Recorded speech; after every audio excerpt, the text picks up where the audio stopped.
Okay, I'm back and I just wanted to do a quick unboxing of the saddle brown iPhone 12 Pro and iPhone 12 Apple leather case. It's a case I always get. This year I will be using it on my iPhone 12 Pro in the graphite color.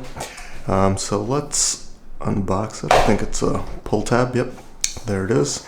And then we just have the case itself with a little insert to keep it inside, and this is fixed into the box.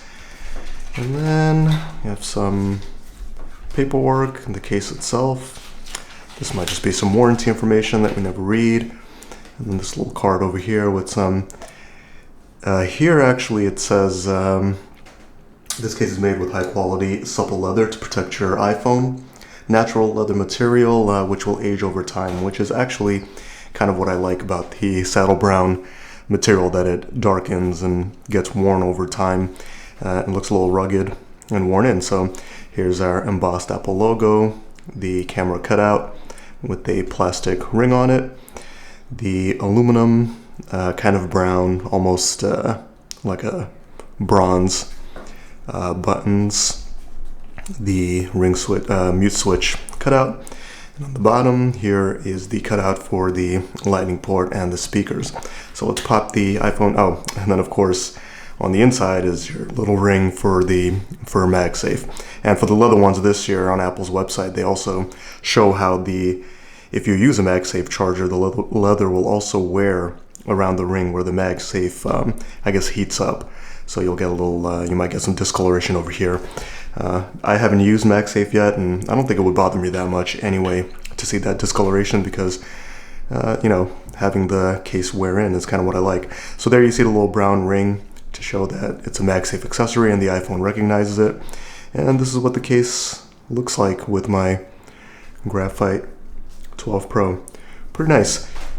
So these cutouts are the full cutouts for the microphone grill and the speaker holes, which is a little different from the silicone case. So I have the plum silicone case over here, which I've liked. I usually get a silicone case, even though I use the leather one most of the year, but I use a silicone case for some occasions, like if I'm hiking or something a little bit more rugged where I might not want the leather itself to get damaged too much.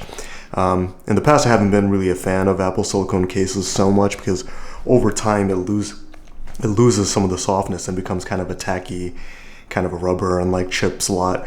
But in the 2 weeks that I've used this plum case, it's actually really nice and it feels really good.